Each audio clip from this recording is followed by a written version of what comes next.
em favor do paciente, Dr. Tiago Guimarães Pedrosa. Está presente? Presente, Excelência. Vossa Excelência tem a palavra.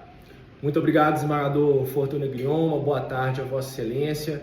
Os meus cumprimentos a esta egrégia terceira Câmara Criminal, ao desembargador relator deste habeas corpus, Dr. Paulo de Tarso, também ao vogal, que já cumprimentei, desembargador Fortuna Grion e desembargador Otávio Augusto, aos serventuários que tornam todo esse trabalho aqui possível, Procurador-Geral de Justiça, Dr. Denilson Feitosa, que está pela PGJ, aos demais advogados e colegas. Excelência, ouvindo todas as sustentações aqui, principalmente as de habeas corpus, eu me lembrei muito da natureza deste instrumento, desse remédio heróico fundamental para a busca da liberdade. Dizia o nosso grande Rui Barbosa, desembargador Fortuna Grion, que a palavra é um instrumento irresistível da conquista da liberdade.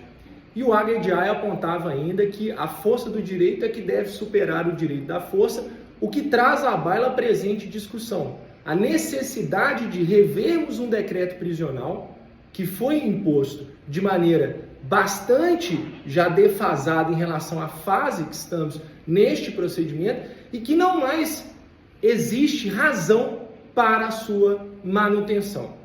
É preciso fazer uma digressão histórica nesse procedimento e ter em vista, desembargador Paulo de Tarso, que os fatos que estão sendo analisados deste processo são lá de 28 de novembro de 2021.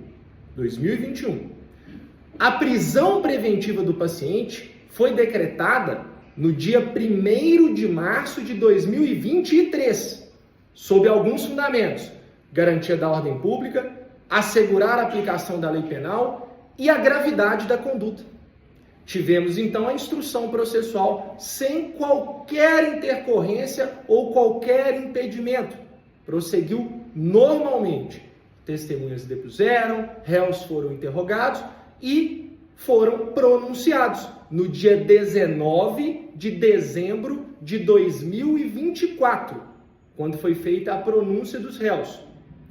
Pois bem, na decisão de pronúncia de 2024, o magistrado manteve a prisão preventiva, pelos mesmos fundamentos daquela decisão de 1º de março de 2023. E um desses fundamentos era a conveniência da instrução, que já está encerrada em fase de juízo sumariante e que não foi trazido nenhum elemento contemporâneo para a manutenção da segregação prisional do paciente. Nós trazemos nessa ordem de habeas corpus justamente a ausência de fundamentação idônea para essa prisão preventiva. Mas o problema se agrava, porque a defesa apresentou um recurso em sentido estrito da decisão de pronúncia no dia 27 de janeiro deste ano de 2025.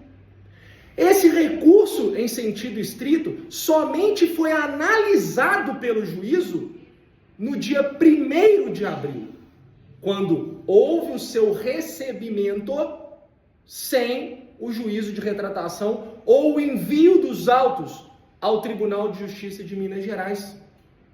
A defesa apresentou naquele recurso em sentido estrito um pedido de revogação da prisão preventiva, que não foi analisado pelo magistrado em momento algum, ainda que a defesa, posteriormente à apresentação do recurso em sentido estrito, tenha incitado o magistrado a se manifestar em petição apresentada no processo. Mesmo assim, quedou-se silente o magistrado, razão pela qual estamos diante de uma situação de negativa da prestação jurisdicional, uma vez que o magistrado nem nega nem concede, ele deixa de analisar, ele deixa de apreciar esse pedido apresentado.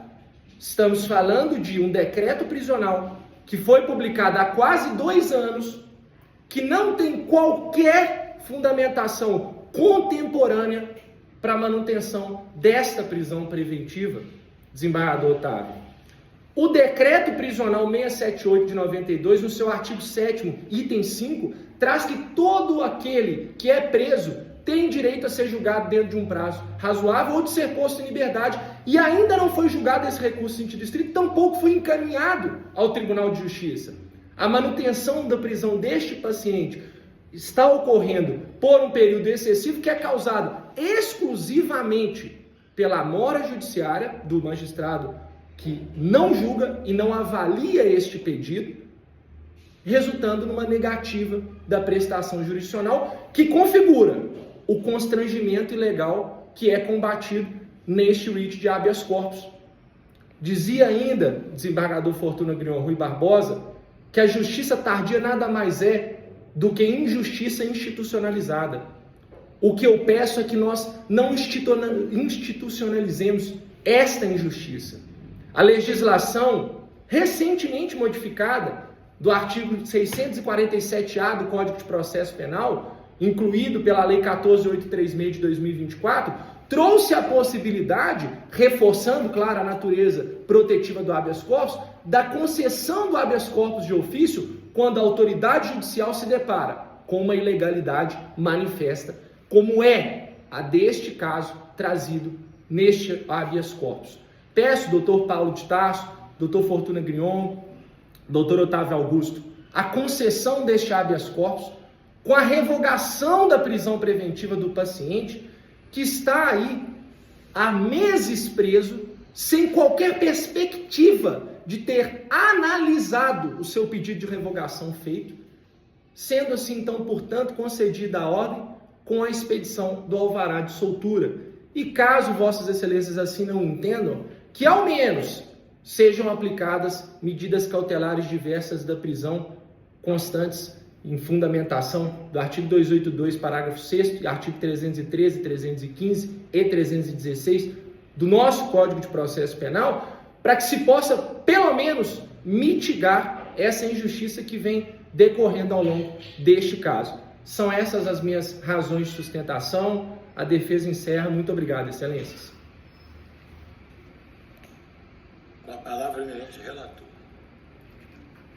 Senhor presidente, agradecendo a brilhante sustentação do Tiago,